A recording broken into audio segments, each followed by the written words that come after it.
রমজান ভাই, রমজান ভাই, কে? আমি অদূত, একটু বাইরে আসেন। ও আরে কি ব্যাপার অদূত, কি ব্যাপার?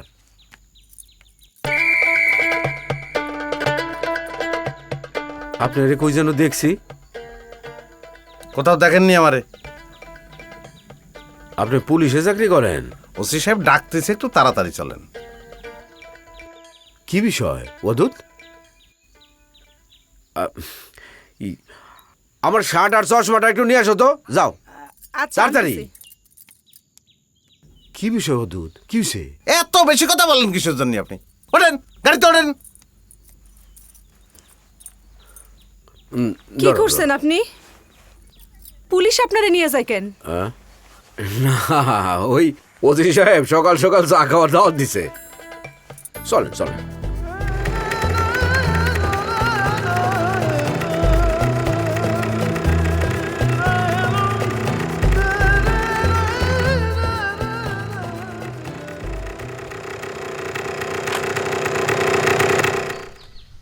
এই এখানে এত ভিড় কেন রণজিৎ? স্যার। দেহ তো। জি স্যার।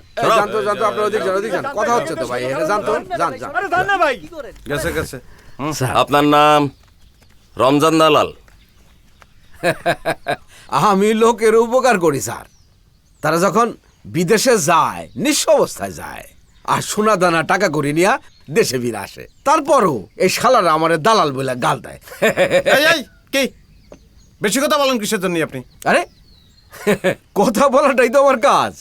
আমি কথা বইলা মানুষজনের কনভিন্স করি, বিনিময়ে স্যার 2 টাকা কমিশন। থামেন থামেন। শেখ আব্দুল হাকিমের ছেলে আব্দুল হবরে আপনি ইটালি পাঠাইছেন? জি স্যার, মাত্র 8.5 লাখ টাকায় ইউরোপ। একবার চিন্তা করে দেখেন স্যার। টু দা পয়েন্টে কথা কন, বাড়তি কথার দরকার নাই। স্যার। আজ মানে এক লোকের লাশ পাওয়া গেছে। জি স্যার।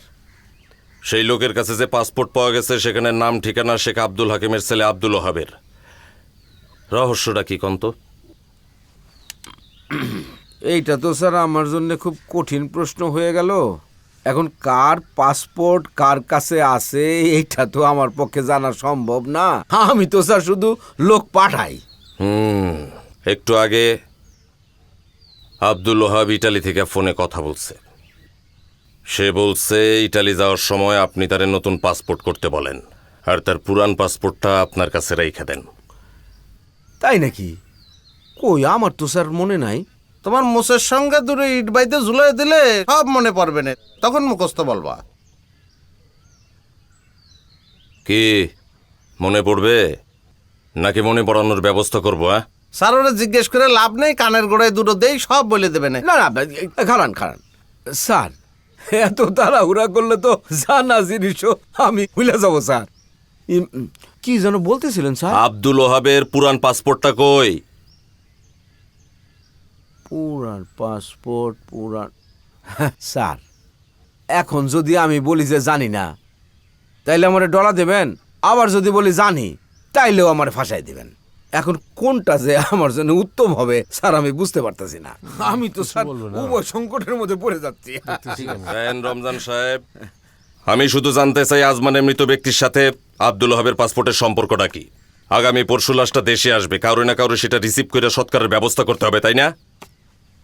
আর আমার হাতে নষ্ট করার মতো সময় একেবারেই নাই।